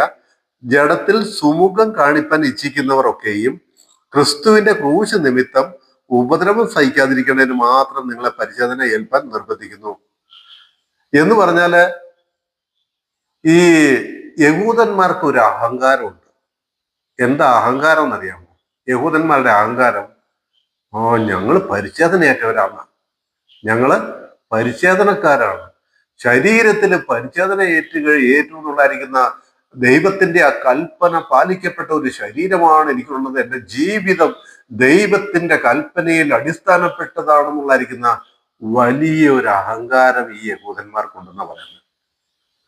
എന്ന് പറഞ്ഞാൽ ഞാൻ എൻ്റെ ശരീരം കൊണ്ട് ദൈവത്തിന് യോഗ്യനാണ്, കൊള്ളാവുന്നവനാണ്. ആരും ഞങ്ങൾ പുലരാത്തവർ പറയില്ല. കാരണം ഈ ഒരു അഹങ്കാരമുണ്ട്, പരിച്ഛേദനയേറ്റതിന്റെ അഹങ്കാരം. എന്നിട്ട് ഇവിടെ പൗലോസ് പറയാണ്, ജഡത്തിൽ സുഖം കാണിപ്പാൻ ഇച്ഛിക്കുന്നവരൊക്കെയും ക്രിസ്തുവിന്റെ ക്രൂശ് നിമിത്തം ഉപദ്രവം സഹിക്കാതിരിക്കേണ്ടതിന് മാത്രം നിങ്ങളെ പരിച്ഛേദന ഏൽപ്പാൻ നിർബന്ധിക്കുന്നു. എന്ന് പറഞ്ഞാല് ക്രിസ്തുവിന്റെ ക്രൂശ് പ്രസംഗിക്കുക എന്ന് പറഞ്ഞാൽ അത്ര സുഖമുള്ള പരിപാടി അല്ല. പൗലോസിന്റെ കാലത്ത് ഈ ക്രൂശ് പ്രസംഗിച്ചത് കൊണ്ടാണ് പൗലോസിന് ഈ കാണാവുന്ന ദുരിതങ്ങളെല്ലാം അനുഭവിക്കേണ്ടി വന്നത്. അത് കഴിഞ്ഞ അധ്യായത്തിൽ നമ്മൾ വായിച്ചപ്പോൾ നമ്മൾ കണ്ടില്ലേ, പൗലോസ് പറഞ്ഞില്ലേ, ഞാൻ ഇപ്പോഴും ന്യായപ്രമാണം പ്രസംഗിക്കുന്നുവെങ്കിൽ കുരിശിന്റെ ഇടർച്ച നീങ്ങിപ്പോയല്ലോ. എന്താ പറഞ്ഞതിന്റെ അർത്ഥം? ന്യായപ്രമാണം പ്രസംഗിക്കുകയാണ്. പിന്നെ എന്തിനാ പൗലോസ് ഈ തല്ലെല്ലാം കൊടുക്കുന്നത്? നമ്മള് 5-ാം അധ്യായത്തിൽ വായിച്ചത് നിങ്ങൾ ഓർക്കുന്നില്ലേ? ഞാൻ ഇപ്പോഴും ന്യായപ്രമാണം പ്രസംഗിക്കുന്നുവെങ്കിൽ കുരിശിന്റെ ഇടർച്ച നീങ്ങിപ്പോയല്ലോ. ഇവിടെയും പൗലോസ് പറയാണ്, ജഡത്തിൽ സുമുഖം കാണിപ്പാൻ ഇച്ഛിക്കുന്നവർ ഒക്കെയും ക്രിസ്തുവിന്റെ ക്രൂശ് നിമിത്തം ഉപദ്രവം സഹിക്കാതിരിക്കേണ്ടതിന് മാത്രം നിങ്ങളെ പരിച്ഛേദന ഏൽപ്പാൻ നിർബന്ധിക്കുന്നു. അവരുടെ അഹങ്കാരം, ഞങ്ങൾ പരിച്ഛേദന ഏറ്റവരാ, ഞങ്ങൾ ദൈവത്തിന്റെ മക്കളാ, ദൈവത്തിന് കൊള്ളാവുന്നവരാണ്, പരിച്ഛേദന ഉള്ളതുകൊണ്ട്. ദൈവം പരിച്ഛേദന ഏറ്റു എന്നുള്ളതുകൊണ്ടാണോ ദൈവം നീതിയിരിക്കുന്നത്? ഒരിക്കലും അല്ല. ഇന്നും അങ്ങനെ ഒരു പ്രശ്നമുണ്ട് കേട്ടോ. ഇന്നും ഒരു പ്രശ്നമുണ്ട്. യഹൂദന്മാരുടെ പ്രശംസ പരിച്ഛേദനയായിരുന്നെങ്കിൽ ഇന്നത്തെ അനേകരുടെ പ്രശംസ എന്താണെന്നറിയാമോ? ഇന്നത്തെ അനേക ക്രിസ്ത്യാനികളുടെ പ്രശംസ എന്താണെന്നറിയാമോ? നിങ്ങൾ ചിന്തിച്ചിട്ടുണ്ടോ? ഞങ്ങള് സ്നാനം സ്വീകരിച്ചവരാണ്, അത് അവരുടെ പ്രശംസയാണ്. അയ്യോ, നിങ്ങൾക്ക് സ്നാനമില്ലേ? സ്നാനമില്ലാത്ത ക്രിസ്ത്യാനിയോ? അപ്പൊ അവരുടെ ഒരു വലിയ പ്രശംസ എന്ന് പറഞ്ഞാൽ ഞങ്ങൾ സ്നാനപ്പെട്ടവരാണെന്നാ. ഞാൻ അതിനെക്കുറിച്ച് ഇങ്ങനെ ഒരു ക്ലാസ് തയ്യാറാക്കണമെന്നൊക്കെ വിചാരിച്ചു. ഇന്ന് അനേകം ക്രിസ്ത്യാനികളും സർട്ടിഫിക്കറ്റുകൾ കുറെ കയ്യിൽ വെച്ചിങ്ങനെ കാത്തിരിക്കുകയാണ് സ്വർഗത്തിലേക്കുള്ളായിരിക്കുന്ന വിസ കിട്ടാൻ വേണ്ടി. എന്തൊക്കെയാ സർട്ടിഫിക്കറ്റ് എന്നറിയാമോ? സ്നാനത്തിന്റെ സർട്ടിഫിക്കറ്റ്, അന്യഭാഷയുടെ സർട്ടിഫിക്കറ്റ്, പിന്നെ ആഭരണം ഉപേക്ഷിച്ച് പിന്നെ കൈയും കാലും ഒക്കെ അല്ലെങ്കിൽ കഴുത്തും കാതൊക്കെ കാലിയാക്കി നടക്കുന്നതിന്റെ സർട്ടിഫിക്കറ്റ്, പിന്നെയോ ലളിത വസ്ത്രം ധരിക്കുന്നതിന്റെ സർട്ടിഫിക്കറ്റ്, വെള്ളയും ധരിക്കുന്നതിന്റെ സർട്ടിഫിക്കറ്റ്. ഇങ്ങനെ ഒരുപാട് സർട്ടിഫിക്കറ്റ് പിടിച്ചിങ്ങനെ കാത്തിരിക്കുകയാണ് എപ്പോ സ്വർഗത്തിലേക്കുള്ള വിസ വരുമെന്ന് കാത്തിരിക്കുകയാണ്. കാരണം ഈ സർട്ടിഫിക്കറ്റ് എല്ലാം കയ്യിലുണ്ടെങ്കിൽ ഞാൻ നേരെ സ്വർഗത്തിലേക്ക് പോകുന്ന ഒരു പറയുന്നത്. അപ്പൊ അന്ന് യഹൂദന്മാർക്ക് പരിച്ഛേദന ഒരു പ്രഹസനമായിരുന്നെങ്കിൽ, അവരുടെ ദുരഭിമാനത്തിന്റെ ഒരു ലക്ഷണമായിരുന്നെങ്കിൽ, ഇന്നത്തെ ക്രിസ്ത്യാനികൾക്ക് ദുരഭിമാനത്തിന് പല കാരണങ്ങളാണ് ഉള്ളത്. ഞങ്ങൾക്ക് അന്യഭാഷ, ഞങ്ങള് അഭിഷേകം പ്രാപിച്ചവരാ, ഞങ്ങൾക്ക് അന്യഭാഷയുണ്ട്, ഞങ്ങൾ വെള്ളത്തിൽ സ്നാനപ്പെട്ടവരാണ്, പിന്നെ ഞങ്ങൾ രക്ഷിക്കപ്പെട്ടവരല്ലേ, ഞങ്ങൾ സ്വർഗത്തിൽ പോവില്ലേ? അപ്പൊ ഇതൊക്കെയാണ് സ്വർഗത്തിലേക്കുള്ളായിരിക്കുന്ന വിസയ്ക്ക് അല്ലെങ്കിൽ സ്വർഗത്തിലേക്കുള്ളായിരിക്കുന്ന പ്രവേശനത്തിന് ദൈവം വെച്ചിരിക്കുന്ന മാനദണ്ഡം എന്നാണ് ഇവരൊക്കെ വിചാരിക്കുന്നത്. ഇതൊക്കെയാണ് സ്വർഗത്തിലേക്കുള്ളായിരിക്കുന്ന പ്രവേശനത്തിന് അംഗീകാര സർട്ടിഫിക്കറ്റ് ഇതൊക്കെയാണെന്ന് അവർ വിചാരിച്ചിരിക്കുന്നത്. ഇങ്ങനെ കുറെ സർട്ടിഫിക്കറ്റ് പിടിച്ചിരിക്കുകയാണ്. എന്റെ പൊന്നെ, അല്ല കേട്ടോ. ആർക്കും ഈ വിധ സർട്ടിഫിക്കറ്റ് ഒന്നും സ്വർഗത്തിൽ പോകാനായിട്ട് പറ്റുകയില്ല. കുരിശിൽ ചൊരിഞ്ഞ കർത്താവായി യേശു ക്രിസ്തുവിന്റെ തങ്ക നിറത്താൽ കഴുകപ്പെട്ടുവെങ്കിൽ മാത്രമേ ഒരു വ്യക്തിക്ക് സ്വർഗത്തിലേക്ക് പ്രവേശനം ലഭിക്കുകയുള്ളൂ. യേശു ക്രിസ്തുവിന്റെ പാവപരിഹാര ബലിയിൽ തങ്ങളെ തന്നെ കഴുകിയവർക്കല്ലാതെ വേറെ എന്തെല്ലാം ഉടായ്പകൾ പറഞ്ഞാലും ക്ലീൻ ഷേവ് ചെയ്താലും ഒന്നും സ്വർഗത്തിൽ പോയില്ല. അതൊന്നും സ്വർഗത്തിൽ പോകാനുണ്ടായിരിക്കുന്ന മുഖാന്തരങ്ങളും അല്ല, ഉപാധികളുമല്ല എന്ന് മനസ്സിലാക്കണം. അപ്പം ഇവിടെ ഈ യഹൂദന്മാര് ജഡത്തിൽ സുമുഖം കാണിക്കാൻ, ജഡത്തിന്റെ ആ പ്രശംസ കാണിക്കാൻ, ജഡത്തിന്റെ മനോഹരത്വം കാണിക്കാൻ, ജഡത്തിൽ സുമുഖം കാണിക്കാൻ ഇച്ഛിക്കുന്നവർ ഒക്കെയും ക്രിസ്തുവിന്റെ ക്രൂശ് നിമിത്തം ഉപദ്രവം സഹിക്കാതിരിക്കേണ്ടതിന് മാത്രം നിങ്ങളെ പരിചയം ഏൽപ്പാൻ നിർബന്ധിക്കുന്നു. കാരണം ക്രൂശ് പ്രസംഗിക്കുന്നിടത്ത് ന്യായപ്രമാണം പ്രസംഗിക്കില്ല. ക്രൂശ് പ്രസംഗിക്കുന്നിടത്ത് ന്യായപ്രമാണം ഇല്ല. ന്യായപ്രമാണം ഇല്ലെങ്കിൽ യഹൂദന്മാര് നിലത്ത് നിർത്തുവോ? ഓടിച്ചിട്ട് തല്ലൂലേ? അപ്പം ക്രൂശ് പ്രസംഗിക്കുന്നവനെയാണ് ഈ ഉപദ്രവിക്കുന്നത്. ഞാനത് നേരത്തെയും പറഞ്ഞിട്ടുണ്ട്, നിങ്ങൾ ഓർക്കുന്നുണ്ടാവും. യെരുശലേമിൽ തന്നെ AD 58 വരെയും 12 അപ്പോസ്തലന്മാർ യെരുശലേമിൽ തന്നെ പാർത്തു. പിൻകാലങ്ങളിൽ ആദ്യത്തെ തുടക്കത്തിലെ കുറച്ച് ഉപദ്രവം കഴിഞ്ഞാൽ പിന്നെ ഈ 12 അപ്പോസ്തലന്മാർക്ക് ഒരു ഉപദ്രവം ഉണ്ടായില്ല. എന്നാൽ ഈ പൗലോസ് പോകുന്നിടത്തെല്ലാം പൗലോസ് നേരിടുന്ന ഉപദ്രവം എന്താ ഉപദ്രവം നേരിടുന്നതിന്റെ കാരണം? പൗലോസ് ക്രൂശ് പ്രസംഗിക്കുന്നവർക്ക് ന്യായപ്രമാണം ഇല്ല. അപ്പൊ ന്യായപ്രമാണം ഇല്ലാത്തത് ക്രൂശിന്റെ ഉപദ്രവത്തിൽ നിന്ന് അല്ല, ന്യായപ്രമാണം ഇല്ലാതെ കുരിശ് പ്രസംഗിക്കുമ്പോൾ കുരിശിന്റെ ഉപദ്രവമുണ്ട്. ഈ പിന്നെ ന്യായപ്രമാണം ഉപദേശിക്കുന്നവന്മാര് അവര് ജഡത്തിൽ സുഖം കാണിക്കാനാണ്, അല്ലെങ്കിൽ ക്രൂശിന്റെ ഉപദ്രവം സഹിക്കാതിരിക്കാനാണ് അങ്ങനെ ചെയ്യുന്നതെന്ന്. എന്നിട്ട് പറയാ 13-ാം വാക്യം, പരിച്ഛേദനക്കാർ തന്നെ ന്യായപ്രമാണം ആചരിക്കുന്നില്ലല്ലോ, നിങ്ങളുടെ ജഡത്തിൽ പ്രശംസിക്കണം എന്ന് വെച്ച് നിങ്ങൾ പരിച്ഛേദന ഏൽപ്പാൻ അവർ ഇച്ഛിക്കുന്നതേ ഉള്ളൂ. എന്ന് പറഞ്ഞാല് ഞാൻ എന്തൊക്കെയോ ഇത് സംഭവമാണെന്ന് ഇന്ന് അനേകരും വിചാരിക്കുന്നത് അവരുടെ അവരുടെ ആഭരണങ്ങളോ വേഷഭൂഷാദികളോ രീതികളോ അവരുടെ അവരുടെ നടപ്പോ അങ്ങനെ ഇതൊക്കെ അങ്ങനെയുള്ള കാരണങ്ങൾ കൊണ്ടൊക്കെയാണ്. ഇവിടെ പറഞ്ഞ കേട്ടോ, നിങ്ങളുടെ ജഡത്തിൽ പ്രശംസിക്കണം എന്ന് വെച്ച് നിങ്ങൾ പരിച്ഛേദന ഏൽപ്പാൻ അവർ ഇച്ഛിക്കുന്നതേ ഉള്ളെന്ന്. അപ്പൊ അതാ ഞാൻ ആദ്യം പറഞ്ഞത്. എനിക്ക് എന്തൊക്കെയോ കൃപാവരങ്ങൾ ഉണ്ടായെങ്കിൽ എന്തൊക്കെയോ സംഭവങ്ങളുണ്ട് എന്ന് പറഞ്ഞു നടക്കുന്നവരൊക്കെ ഈ വിധത്തില് കർത്താവിന്റെ ആ സത്യ വഴികളെ വിട്ടുപോകുന്നവരാണ്. നമ്മൾ വായിച്ചത്, നിങ്ങളുടെ ജഡത്തിൽ പ്രശംസിക്കണം എന്ന് വെച്ച്. എന്റെ ജീവിതത്തിൽ പ്രശംസിക്കണം. നമ്മുടെ ജീവിതത്തിൽ ഞാനിങ്ങനെ വളരെ സൗമ്യനായി നടക്കുന്നുണ്ട്, ഞാനിങ്ങനെ ക്ലീൻ ഷേവ് ഒക്കെ ചെയ്ത് വെള്ള വസ്ത്രം മാത്രം ധരിച്ച് നടക്കുന്നുണ്ട്. ഞാനിങ്ങനെ ഓർക്കാറുണ്ട്, ഒരു 10-80 വർഷം മുമ്പുണ്ടായിരുന്ന ചില ഉപദേശിമാരൊക്കെ ഉണ്ടായിരുന്നു, കേരളക്കരയിലെ ഉപദേശിമാരാ. അവരൊക്കെ കാലിൽ ചെരുപ്പ് പോലും ഇടില്ലായിരുന്നു. അന്ന് കാര്യം ഇന്നത്തെ മാതിരി ചെരുപ്പൊന്നുമില്ല, എന്നാലും എന്തെങ്കിലുമൊക്കെ കിട്ടുമായിരുന്നു, അതുപോലും ഇടില്ല. ആ വേദന അങ്ങ് സഹിക്കുക.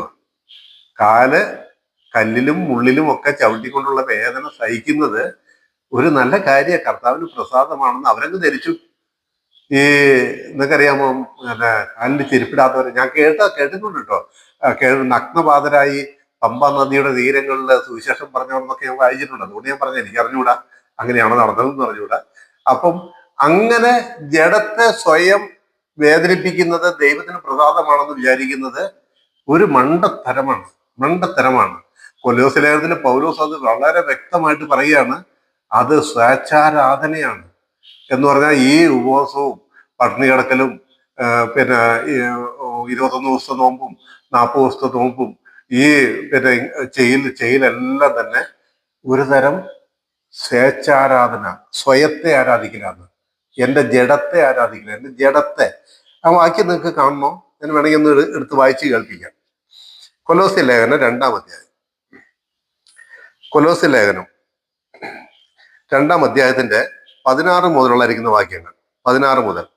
അതുകൊണ്ട് ഭക്ഷണപാനങ്ങൾ സംബന്ധിച്ചോ പെരുന്നാൾ, വാവ്, ശബത്ത് എന്നീ കാര്യത്തിലോ ആരും നിങ്ങളെ വിധിക്കരുത്. ഇവ വരുവാനിരുന്നവയുടെ നിഴലത്രേ. ദേഹം എന്നതോ ക്രിസ്തുവിനുള്ളത്. എന്ന് പറഞ്ഞാല് ഈ ഭക്ഷണപാനങ്ങൾ അത് ഇതിന് തിന്നരുത്, പെരുന്നാൾ, വാവ്, ശബത്ത് ഇങ്ങനെയുള്ള കാര്യത്തിലൊന്നും ആരും നിങ്ങളെ വിധിക്കരുത്. ഈ ശരീരം എന്ന് പറയുന്നത് അത് ക്രിസ്തുവിനുള്ളതാണ്. എന്നിട്ട് പിന്നെ പറയാം 12-ാം വാക്യം, താഴ്മയിലും. കൊലോസ്യ ലേഖനം 2-ാം അധ്യായത്തിന്റെ 12-ാം വാക്യമാണ്. നിങ്ങൾ എടുക്കുകയാണെങ്കിൽ എടുത്ത് വായിക്കുന്നത് നല്ലതായിരിക്കും. താഴ്മയിലും ദൂതന്മാരെ ആരാധിക്കുന്നതിലും രസിച്ച്. താഴ്മയിൽ എന്നൊക്കെ പറഞ്ഞാന്നറിയാമോ? ഇതാ ഞാനിപ്പോ പറഞ്ഞ, നഗ്നപാതരായി നടക്കുക, തന്നെത്താൻ ത്യജിക്കുക, ഉപവസിച്ചിങ്ങനെ രട്ടിലും വെണ്ണീറിലിരിക്കുക, അങ്ങനെ തലയെ വേഴാമ്പലിനെ പോലെ കുനിക്കുക. ഇതൊക്കെയാണ് താഴ്മയിലും ദൂതന്മാരെ ആരാധിക്കുന്നതിലും രസിച്ച്. അതൊരു തരം ദൂതാരാധനയാന്ന് പറഞ്ഞത്. അങ്ങനെയൊക്കെ സ്വയം ശരീരത്തെ ദണ്ഡിപ്പിക്കുന്നത് ഒരു ദൂതാരാധനയാണ്. ദൂതന്മാരെ ആരാധിക്കുന്നതിൽ രസിച്ച് സ്വന്തം ദർശനങ്ങളിൽ പ്രവേശിക്കുകയും തൻ്റെ ജഡ മനസ്സിനാൽ വെറുതെ ചീർക്കുകയും തലയെ മുറുകെ പിടിക്കാതെ തന്റെ ജഡ മനസ്സിനാൽ വെറുതെ ചീർക്കി എന്നൊക്കെ പറഞ്ഞാൽ മനസ്സിലായോ കാര്യം എന്താന്ന്? ഞാന് ഒരു 21 ദിവസം നോമ്പെടുത്തു കഴിഞ്ഞാൽ അയ്യോ എന്നെ കാണാൻ എന്തോരും പേരാ വരുന്നതെന്ന് അറിയാവോ? നിങ്ങൾക്ക് അറിയാമല്ലോ ഞാനത് ആരെ കുറിച്ചാണ് പറയുന്നത്. 21 ദിവസമൊക്കെ നോമ്പെടുത്ത് ഞാൻ ഉപവാസം ഇരുന്ന് കഴിഞ്ഞാല് ഒരുപാട് സ്ഥലങ്ങളിൽ നിന്ന് ആൾക്കാർ വരികയാണ്. ഒന്ന് പ്രാർത്ഥിക്കാനും ഒന്ന് ഇതിനൊക്കെ വേണ്ടിയിട്ട് അങ്ങനെ വരികയാണ് അവിടേക്ക്. അപ്പൊ ഇവിടെ പറയാണ് തന്റെ ജഡ മനസ്സിനാൽ വെറുതെ ചീർക്കുകയും ഈ ശരീരത്തെ കുത്തി മുറിവേൽപ്പിച്ചും ദണ്ഡിപ്പിച്ചും പട്ടിണിയിട്ടും വെറുതെ എന്റെ ജഡത്തെ ദ്രോഹിച്ചാൽ ദൈവത്തിന് എന്നിൽ പ്രസാദം വരുമെന്ന് ചിന്തിക്കുന്ന വെറും മണ്ടത്തരം. വെറും മണ്ടത്തരം. അത് അങ്ങനെ തന്നെ മനസ്സിലാക്കണം. നിങ്ങൾ ഉപവസിക്കാൻ ഒരു ദിവസം ഉപവസിക്കാൻ വല്ല ഡോക്ടർമാർ ഉപവസിക്കാൻ പറഞ്ഞിട്ടുണ്ടെങ്കിൽ നിങ്ങൾ ഉപവസിച്ചോ. ഡോക്ടർമാര് പിന്നെ ചിലപ്പം നിങ്ങൾ ചില ഭക്ഷണങ്ങൾ വർജിക്കാൻ പറഞ്ഞിട്ടുണ്ടെങ്കിൽ അത് ചെയ്തോ. അല്ലെങ്കിൽ ഒരു ദിവസം ഉപവസിച്ച് ഇരുന്ന് അന്ന് മുഴുവൻ ബൈബിൾ വായനയായിട്ട് ഇരിക്കാമെന്ന് നിങ്ങൾ തീരുമാനിച്ചാൽ ചെയ്തോ, കുഴപ്പമൊന്നുമില്ല. പക്ഷെ അതുകൊണ്ട് ദൈവം നിങ്ങൾക്ക് പ്രത്യേക അനുഗ്രഹം തരുമെന്ന് ഒരിക്കലും നിങ്ങൾ ആരും വിചാരിച്ചേക്കരുത്. അങ്ങനെ വിചാരിച്ചേക്കരുത്. കാരണം ദൈവം അങ്ങനെ നിങ്ങളുടെ ശരീരത്തിന്റെ താഴ്മ കണ്ടുകൊണ്ട് അയ്യോ മോനെ മോളെ എന്ന് പറഞ്ഞ് വന്ന് വിളിച്ച് കെട്ടിപ്പിടിക്കാനുള്ളവരല്ല ദൈവം.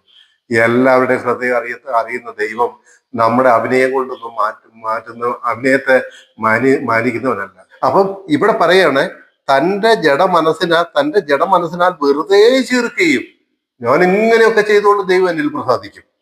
തലയെ മുറുകെ പിടിക്കാതിരിക്കുകയും ചെയ്യുന്നവൻ ആരും, തല എന്ന് പറഞ്ഞ ക്രിസ്തുവിനെ മുറുകെ പിടിക്കാതെ ജഡ മനസ്സിൽ ചേർക്കുക. ആരും നിങ്ങളെ വിരുദ്ധ തെറ്റിക്കരുത്. തലയായവനിൽ നിന്നല്ലോ ശരീരം മുഴുവൻ സന്ധികളാലും ഞരമ്പുകളാലും ചൈതന്യം ലഭിച്ചും ഏകീഭവിച്ചും ദൈവികമായ വളർച്ച പ്രാപിക്കുന്നത്. ക്രിസ്തുവിനല്ലോ നിങ്ങൾ ഏകീഭവിച്ച് പൂർണ്ണതയിലേക്ക് എത്തുന്നത് എന്നുള്ള കാര്യം പറയുകയാണ്. താഴത്തെ വാക്യം നോക്കിയ 20-ാം വാക്യം, കൊലോസ്യർ 2:20. നിങ്ങൾ ക്രിസ്തുവിനോട് കൂടെ ലോകത്തിന്റെ ആദ്യ പാഠങ്ങൾ സംബന്ധിച്ച് മരിച്ചു എങ്കിൽ ലോകത്തിൽ ജീവിക്കുന്നവരെ പോലെ മാനുഷ്യ കൽപ്പനകൾക്കും ഉപദേശങ്ങൾക്കും അനുസരണമായി പിടിക്കരുത്, രുചിക്കരുത്, തുടരുത് എന്നുള്ള ചട്ടങ്ങൾക്ക് കീഴ്പ്പെടുന്നത് എന്ത്? ഏതാ? പല ഭക്ഷണങ്ങളും നമുക്ക് വേണ്ട. അയ്യോ അത് നമുക്ക് പറ്റില്ല, അത് ഞാൻ കഴിക്കാത്തതെന്നറിയാമോ? എന്റെ ശരീരത്തെ വിശുദ്ധമായി സൂക്ഷിക്കാനാണ്. മണ്ടത്തരം പറയണ്ട നമ്മളാരും. അങ്ങനെയൊന്നും യാതൊന്നും നമുക്ക് ദൈവം പ്രത്യേകമായിട്ടൊന്നും വെച്ചിട്ടില്ല. മനസ്സിലാക്കുക. തുടരുത്, പിടിക്കരുത്, രുചിക്കരുത് എന്നുള്ള ചട്ടങ്ങൾക്ക് കീഴ്പ്പെടുന്നത് എന്ത്? ഇതെല്ലാം ഉപയോഗത്താൽ നശിച്ചു പോകുന്നത് അത്രേ. ഇവയൊക്കെയും സ്വേച്ഛാരാധനയിലും താഴ്മയിലും ശരീരത്തിന്റെ ഉപേക്ഷയിലും രസിക്കുന്നവർക്ക് ജ്ഞാനത്തിന്റെ പേര് മാത്രമുള്ളത്. ഇത് ആർക്കുള്ളതാന്ന് പറഞ്ഞ് ഈ പറയുന്ന പട്ടിണി കിടക്കലും ഈ പറയുന്ന ഭക്ഷണം ത്യജിക്കലും ഇതെല്ലാം ആർക്കുള്ളതെന്ന് പറഞ്ഞ് അതൊക്കെയും സ്വേച്ഛാരാധനയും സ്വയത്തെ ആരാധിക്കുന്നവർക്ക്, നമ്മളെ തന്നെ നമ്മൾ ആരാധിക്കുന്ന ഒരു പ്രവണതയാണ്. സ്വേച്ഛാരാധനയിലും താഴ്മയിലും ശരീരത്തിന്റെ ഉപേക്ഷയിലും രസിക്കുന്നവർക്ക് ജ്ഞാനത്തിന്റെ പേര് മാത്രം ഉള്ളത്. ജഡാഭിലാഷം അടക്കുവാനോ കഴിയുന്നതല്ല. ഓക്കെ, ഇപ്പൊ ആ കാര്യം നിങ്ങൾക്ക് മനസ്സിലായി കാണുമെന്ന് ഞാൻ വിചാരിക്കുന്നു. അപ്പൊ ഇവിടെ പറയണം നിങ്ങളുടെ പരിച്ഛേദന, നമുക്ക് ഗലാത്യ ലേഖനത്തിലേക്ക് വരാം. 13-ാം വാക്യമല്ലേ, പരിച്ഛേദനക്കാർ തന്നെ ന്യായപ്രമാണം ആചരിക്കുന്നില്ലല്ലോ, നിങ്ങളുടെ ജഡത്തിൽ പ്രശംസിക്കണം എന്ന് വെച്ച് നിങ്ങൾക്ക് പരിച്ഛേദന ഏൽപ്പാൻ അവർ ഇച്ഛിക്കുന്നതേ ഉള്ളൂ. അതിനുവേണ്ടിയാണ് ഈ പരിച്ഛേദനക്കാർ ഈ വിധത്തില് നിങ്ങളെ നിർബന്ധിക്കുന്നത്. എന്നിട്ട് പൗലോസ് തന്റെ സാക്ഷ്യം പറയുകയാണ്. എനിക്കോ നമ്മുടെ കർത്താവായ യേശു ക്രിസ്തുവിന്റെ ക്രൂശിലല്ലാതെ പ്രശംസിപ്പാൻ ഇടവരരുത്. അവനാൽ ലോകം എനിക്കും ഞാൻ ലോകത്തിനും ക്രൂശിക്കപ്പെട്ടിരിക്കുന്നു. പരിച്ഛേദനയല്ല, ഗ്രഹർമ്മവുമല്ല, പുതിയ സൃഷ്ടി അത്ര കാര്യം. ഈ പ്രമാണം അനുസരിച്ച് നടക്കുന്ന ഏവർക്കും ദൈവത്തിന്റെ ഇസ്രായേലിനും സമാധാനവും കരുണയും ഉണ്ടാകട്ടെ. അവിടെ പറഞ്ഞ കാര്യം നോക്കിയേ. അങ്ങനെ സ്വയത്തിൽ ജഡത്തിൽ പ്രശംസിക്കുന്നവരുടെ മുമ്പിൽ പൗലോസ് പറയാണ്, എനിക്ക് എന്റെ ശരീരത്തിൽ ഇനി പ്രശംസയ്ക്ക് യാതൊരു സ്ഥാനവും ഇല്ല. പൗലോസ് പറയുന്നത് എനിക്കൊരൊറ്റ പ്രശംസയെ ലോകത്തിലുള്ളൂ. എന്താണ് ആ പ്രശംസ? എനിക്കോ എന്റെ കർത്താവായ യേശു ക്രിസ്തുവിന്റെ ക്രൂശിലല്ലാതെ പ്രശംസിപ്പാൻ ഇടവരരുത്. എന്റെ പ്രിയമുള്ളവരെ, ഈ ഭൂമിയിൽ എന്തെല്ലാം നമുക്കുണ്ടെങ്കിലും എത്ര സുഭിക്ഷമാണെങ്കിലും എത്ര നേട്ടങ്ങളുണ്ടെങ്കിലും എപ്പോഴും നമ്മൾ പ്രശംസിക്കണം. നമ്മൾ പ്രശംസിക്കരുതെന്ന് ഞാൻ പറയുന്നില്ല, പ്രശംസിക്കണം. പക്ഷെ പ്രശംസിക്കുന്ന ഒന്നിൽ മാത്രമായിരിക്കണം, യേശു ക്രിസ്തുവിന്റെ ക്രൂശിൽ. എൻ്റെ കർത്താവായ യേശു ക്രിസ്തുവിന്റെ ക്രൂശിൽ മാത്രമായിരിക്കണം നമ്മുടെ പ്രശംസ. എന്നിട്ട് പൗലോസ് പറയാണ്, ആ ക്രൂശിലല്ലാതെ പ്രശംസിപ്പായിട്ട് വരരുത്. അവനാൽ എന്ന് പറഞ്ഞാൽ ക്രിസ്തുവിനാൽ ലോകം എനിക്കും ഞാൻ ലോകത്തിനും ക്രൂശിക്കപ്പെട്ടിരിക്കുന്നു. ഈ ഒരു മനോഭാവം വെച്ച് ജീവിച്ചു നോക്കി കർത്താവ് നമ്മൾ പ്രസാദിക്കും. അല്ലാതെ പട്ടിണി കിടക്കുന്നതിലല്ല, ഉപവസിക്കുന്നതിലല്ല നമ്മളുടെ കർത്താവ് പ്രസാദിക്കുന്നത്. ലോകത്തിന് മരിച്ചവനായി ജീവിക്കുമ്പോൾ, ലോകം എനിക്ക് മരിച്ചവനായി കാണുമ്പോൾ. എന്താ അതിന്റെ അർത്ഥം നിങ്ങൾക്ക് അറിയാമല്ലോ അല്ലേ? ലോകത്തിലെ പലതും നമുക്ക് അനുഭവിച്ചുകൂടാ എന്ന് പറഞ്ഞാൽ തിന്നുന്ന കാര്യമൊന്നും അല്ലോട്ടെ പറയുന്നത്. പല തെറ്റായ സുഖങ്ങളുടെയും പുറകെ പോകാനായിട്ട് നമുക്ക് അനുവാദം ഇല്ല. ഞാൻ ലോകത്തിന് മരിച്ചു, ലോകം എനിക്ക് മരിച്ചു.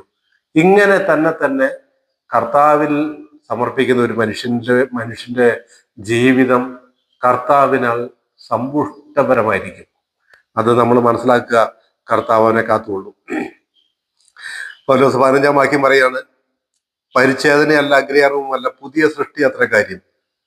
എന്താ ഈ പുതിയ സൃഷ്ടി എന്ന് പറഞ്ഞാൽ? എന്താ പുതിയ സൃഷ്ടി അറിയാമോ? നിങ്ങൾ മറുപടി പറയാൻ നിങ്ങൾക്ക് സമയം തന്നിട്ടില്ല. അപ്പൊ അതോടെ ഞാൻ ചോദിച്ച ഉത്തരം കിട്ടുകയില്ലല്ലോ. പുതിയ സൃഷ്ടി 1 കൊരിന്ത്യർ 5:17 എല്ലാവർക്കും അറിയാമല്ലോ. ഒരുവൻ ക്രിസ്തുവിലായാൽ അവൻ പുതിയ സൃഷ്ടിയാവുന്നു, ഇതാ പഴയത് കഴിഞ്ഞുപോയി. അല്ലെ? 2 കൊരിന്ത്യർ 5:17, 1 കൊരിന്ത്യർ അല്ല, 2 കൊരിന്ത്യർ 5:17. 2 കൊരിന്ത്യർ 5:17, ഒരുവൻ ക്രിസ്തുവിലായാൽ അവൻ പുതിയ സൃഷ്ടിയാവുന്നു. കൊലോസ്യർ 3:10 ഈ പുതിയ സൃഷ്ടിയെ കുറിച്ച് പറയുന്നുണ്ട്. പുതിയ മനുഷ്യൻ. കൊലോസ്യർ 3:10 പുതിയ മനുഷ്യനെ ധരിച്ചിരിക്കുന്നുവല്ലോ. അപ്പൊ എന്താ ഇവിടെ പറയുന്നത്? ഇവിടെ പറയുന്നത് എന്താ? പരിച്ഛേദനയല്ല അഗ്രചർമ്മമല്ല, പുതിയ സൃഷ്ടി അത്ര കാര്യം. നിങ്ങൾ പരിച്ഛേദന ഏറ്റാലും അതുകൊണ്ടും കാര്യമില്ല, പരിച്ഛേദന ഏറ്റില്ലെങ്കിൽ അതുകൊണ്ടും കാര്യമില്ല, നിങ്ങൾ എന്ത് ചെയ്തിട്ടും കാര്യമില്ല. നിങ്ങൾക്കാകെ ഒരു ഉത്തരവാദിത്വം അല്ലെങ്കിൽ നിങ്ങൾ ആയിരിക്കേണ്ടുന്ന അവസ്ഥ എന്ന് പറയുന്നത് നിങ്ങളൊരു പുതിയ സൃഷ്ടിയാകുക എന്നുള്ളതാണ്. പുതിയ സൃഷ്ടി. അതേതാ ഈ പുതിയ സൃഷ്ടി? ആ പുതിയ മനുഷ്യൻ ഏതാ? പുതിയ മനുഷ്യൻ വാക്യങ്ങൾ വേണമെങ്കിൽ എഴുതി വെച്ചോട്ടോ. 2 കൊരിന്ത്യർ 5:17, കൊലോസ്യർ 3:10. ഈ പുതിയ സൃഷ്ടിയും പുതിയ മനുഷ്യനെന്ന് പറഞ്ഞിരിക്കുന്ന വാക്യങ്ങളാണ്. ഞാനത് വായിക്കുന്നില്ല. അതെന്താ ഈ പുതിയ മനുഷ്യൻ എന്നറിയാമോ? ക്രിസ്തു തലയും നമ്മൾ ശരീരവുമായിരിക്കുന്ന ആ പുതിയ മനുഷ്യന്റെ ഭാഗമായി തീരുക എന്ന്. അപ്പൊ പരിച്ഛേദനയുമല്ല അഗ്രചർമ്മവുമല്ല, പുതിയ സൃഷ്ടി അത്രേ കാര്യം. ഏത് പുതിയ സൃഷ്ടി? ഈ ക്രിസ്തു ശിരസ്സും നമ്മൾ ശരീരവുമായിരിക്കുന്ന ആ ഒരു മനുഷ്യൻ, ആ ഒരു മനുഷ്യന്റെ ഒരവയവമായി തീരുന്നതാണ് കാര്യം. അങ്ങനെ ഒരു പുതിയ സൃഷ്ടിയുടെ ഭാഗമായി തീരുന്നതാണ് കാര്യം എന്ന് പൗലോസ് പറയുകയാണ്. അപ്പൊ ആ പുതിയ മനുഷ്യനാണ് ആ പുതിയ സൃഷ്ടി. ആ പുതിയ മനുഷ്യന്റെ ഭാഗങ്ങളാണ് നമ്മൾ ഓരോരുത്തരും. ഈ ഒരു അനുഗ്രഹീത അനുഭവം നമുക്ക് തന്ന ദൈവത്തെ നമുക്ക് സ്തുതിക്കാം. ഈ പ്രമാണം അനുസരിച്ച് നടക്കുന്ന 16-ാം വാക്യം, ഈ പ്രമാണം അനുസരിച്ച് നടക്കുന്ന ഏവർക്കും ദൈവത്തിന്റെ ഇസ്രായേലിനും സമാധാനവും കരുണയും ഉണ്ടാകട്ടെ. ദൈവത്തിന്റെ ഇസ്രായേൽ, അതായത് ഈ പുതിയ സൃഷ്ടിയാണ് ഞാൻ എന്നുള്ളതായിരിക്കുന്ന ആ പ്രമാണം. ഏത് പ്രമാണം? പുതിയ സൃഷ്ടിയാണ് ഞാൻ. ഏതാ ഈ പുതിയ സൃഷ്ടി? പുതിയ മനുഷ്യൻ. ആ പുതിയ മനുഷ്യൻ ക്രിസ്തു ശിരസ്സും നമ്മൾ ശരീരവുമായ പുതിയ മനുഷ്യൻ. ആ പുതിയ മനുഷ്യന്റെ ഭാഗമാണ് ഞാൻ. ഈ പ്രമാണം അനുസരിച്ച് നടക്കുന്ന ഏവർക്കും ദൈവത്തിന്റെ ഇസ്രായേലിനും എന്ന് പറഞ്ഞാൽ യഹൂദന്മാരാ. ആ ദൈവത്തിന്റെ ഇസ്രായേൽ എന്ന് പറഞ്ഞാൽ നമ്മളുടെ കാര്യം നല്ലോട്ട് പറയുന്നത്. യഹൂദന്മാരെ കുറിച്ച് തന്നെ ദൈവത്തിന്റെ ഇസ്രായേൽ എന്ന് പറയുന്നത്. അവരാണേലും ശരി, ജാതികളായവരാണേലും ശരി, ഈ പുതിയ മനുഷ്യന്റെ ഭാഗമായി തീർന്നവരായിരിക്കുക എന്നുള്ളതാണ് ദൈവത്തിന്റെ കൃപ വസിക്കാനുള്ള ഏക വഴി. പുതിയ മനുഷ്യന്റെ ഭാഗമായി തീരുക. ആ ക്രിസ്തു ശിരസ്സായിരിക്കുന്ന, നമ്മൾ ശരീരമായിരിക്കുന്ന പുതിയ മനുഷ്യൻ, സഭ ശരീരം. നമ്മളെന്ന് പറഞ്ഞാൽ സഭ ശരീരമായിരിക്കുന്ന, ക്രിസ്തു ശിരസ്സും സഭ ശരീരവുമായിരിക്കുന്ന ആ പുതിയ മനുഷ്യന്റെ ഭാഗമായി തീരുക. അല്ലാതെ പരിശോധനയല്ല, അഗ്രചർമ്മമല്ല, ഭക്ഷണം പിടിയിലുമല്ല, ഉപവാസമല്ല, പ്രാർത്ഥനയല്ല, ഉപവാസമല്ല, അലമുറയിടലും ഒന്നും അല്ല ഇവിടെ കാര്യം. ഈ ഒരു പുതിയ അവസ്ഥയിലായിത്തീരുക. അവർക്ക് ഏവർക്കും അതിന് യഹൂദനായാലും ശരി. അതുകൊണ്ട് ആ യഹൂദനെ കുറിച്ച് പറഞ്ഞിരിക്കുന്ന ഒരു വാക്കാണ് ദൈവത്തിന്റെ ഇസ്രായേൽ എന്ന് പറഞ്ഞത്. യഹൂദനായാലും ശരി, അത് യവനായാലും ശരി, അവർക്ക് അങ്ങനെയുള്ള ആ പുതിയ സൃഷ്ടിയുടെ ഭാഗമായ ഏവർക്കും സമാധാനവും കരുണയും ഉണ്ടാകട്ടെ. 17-ാം വാക്യം നോക്കിക്കേ. ഇനി ആരും എനിക്ക് പ്രയാസം വരുത്തരുത്, ഞാൻ യേശുവിന്റെ ചൂടടയാളം എന്റെ ശരീരത്തിൽ വഹിക്കുന്നു. എന്താ പറഞ്ഞതിന്റെ അർത്ഥം? ഇനി ആരും എനിക്ക് പ്രയാസം വരുത്തരുത്, ഞാൻ യേശുവിന്റെ ചൂടടയാളം എന്റെ ശരീരത്തിൽ വഹിച്ചിരിക്കുന്നു. എന്താ പറഞ്ഞെന്നറിയാമോ? ഈ റോമാക്കാര് യുദ്ധം ചെയ്ത് അടിമകളെ മറ്റു രാജ്യങ്ങളിൽ നിന്ന് പിടിച്ചുകൊണ്ട് വന്നു കഴിഞ്ഞാൽ അവരുടെ ശരീരത്തിൽ ഇരുമ്പ് പഴിപ്പിച്ച് വെച്ച് ചൂടടയാളം വെക്കും. ഒരു എന്താ പറയുന്ന മുദ്ര പതിപ്പിക്കും.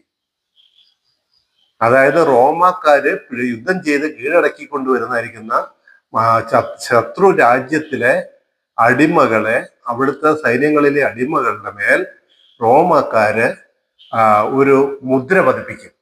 ആ മുദ്ര പഴിപ്പിച്ച ഇരുമ്പ് കൊണ്ടാണ് ആ മുദ്ര പതിപ്പിക്കുന്നത്. മരിക്കുന്നവരെ ആ മുദ്ര ആ അടിമയുടെ ശരീരത്തിൽ നിന്ന് മാറിപ്പോവുകയില്ല.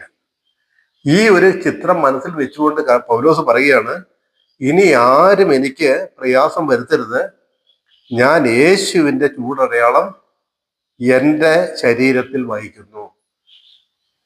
പൗലോസ് അനുഭവിച്ചതായിരിക്കുന്ന അനുഭവങ്ങൾ അറിയാമോ? കല്ലേറ് കൊണ്ട് മരിച്ച പൗലോസ്, എഫെസോസിൽ വെച്ച് മൃഗയുദ്ധം ചെയ്ത പൗലോസ്, പല ഭയങ്കരമായ അടികളും പട്ടിണിയും തടവും തല്ലും കോലുകൊണ്ടുള്ള അടിയും ചാട്ടവാറുകൊണ്ടുള്ള അടിയും കല്ലേറൊക്കെ കൊണ്ടിട്ട് എനിക്ക് തോന്നുന്നത് പൗലോസിന്റെയൊക്കെ ശരീരത്തിൽ നോക്കി കഴിഞ്ഞാൽ നെറ്റിക്കും മറ്റു ഭാഗങ്ങളിലൊക്കെ വലിയ വലിയ ആഴങ്ങളുള്ള മുറിവുകളുടെ പാടുകൾ ഇപ്പോഴും ഉണ്ടാകാം. പല പാടുകൾ, കർത്താവിന് വേണ്ടി കഷ്ടമനുഭവിച്ചതിന്റെ പാടുകൾ പൗലോസ് തന്റെ ശരീരത്തില് എപ്പോഴും ചുമന്നുകൊണ്ടിരിക്കുകയാണ്. ഈ ക്രൂശിന്റെ വചനത്തിന് വേണ്ടിയുള്ള കഷ്ടപ്പാടുകളുടെ പാടുകൾ ചുമക്കുന്ന പൗലോസ് പറയുകയാണ്, ഇനി ആരും എനിക്ക് പ്രയാസം വരുത്തരുത്, ഞാൻ യേശുവിന്റെ ചൂടടയാളം എന്റെ ശരീരത്തിൽ വഹിച്ചിരിക്കുന്നു എന്ന്. മൃഗയുദ്ധം ചെയ്തപ്പോഴൊക്കെ എത്രമാത്രം പരുക്ക് പൗലോസിന് പറ്റിയിട്ടുണ്ടാകും നമുക്കറിയില്ല. അതൊന്നും വിശദമായി ബൈബിൾ പറഞ്ഞിട്ടില്ല. വല്ല സിംഹമായിട്ടാണ് യുദ്ധം ചെയ്യേണ്ടി വന്നതെങ്കിലോ എത്രമാത്രം കീറലും മുറിപ്പാടുകളായിരിക്കും പൗലോസിന്റെ മുഖത്തോടെയൊക്കെ കാണാൻ കഴിയുക. അത് വെച്ചുകൊണ്ടാണ് പൗലോസ് പറയുന്നത്. അതായത് റോമൻ തടവുകാർക്ക് അവർ ചൂടടയാളം വെക്കുന്ന പോലെ ഇതെല്ലാം എൻ്റെ കർത്താവിന് വേണ്ടിയിട്ടുള്ളായിരിക്കുന്ന ചൂടടയാളമാണെന്ന് പൗലോസ് ചൂണ്ടിക്കാണിക്കുക. എനിക്കിനി ആരും പ്രയാസം വരുത്തരുത്, ഞാൻ യേശുവിന്റെ ചൂടടയാളം എൻ്റെ ശരീരത്തിൽ വഹിക്കുന്നു എന്ന് പറയുകയാണ്. അവസാനത്തെ വാക്യം കൂടെ വായിച്ച് ഞാൻ അവസാനിപ്പിക്കുന്നു. സഹോദരന്മാരെ, നമ്മുടെ കർത്താവായ യേശു ക്രിസ്തുവിന്റെ കൃപ നിങ്ങളുടെ ആത്മാവോട് കൂടെ ഇരിക്കുമാറാകട്ടെ. ആമേൻ. ഞാനും പറയുന്ന എൻ്റെ പ്രിയപ്പെട്ട സഹോദരന്മാരെ, നമ്മുടെ കർത്താവായ യേശു ക്രിസ്തുവിന്റെ കൃപ നിങ്ങളെല്ലാവരോടും കൂടെ എന്നോട് കൂടെയും ഇരിക്കുമാറാകട്ടെ. ആമേൻ, ആമേൻ. ഞാൻ ഇവിടെ കൊണ്ട് ഇന്നത്തെ എൻ്റെ ഗലാത്യ ലേഖന ക്ലാസ് ഞാൻ അവസാനിപ്പിക്കുകയാണ്. നിങ്ങൾക്ക് പ്രയോജനപ്പെട്ട് കാണുമെന്ന് ഞാൻ വിചാരിക്കുന്നു. നമുക്ക് പ്രാർത്ഥിച്ച് ഇന്നത്തെ ബൈബിൾ ക്ലാസ് അവസാനിപ്പിക്കാം.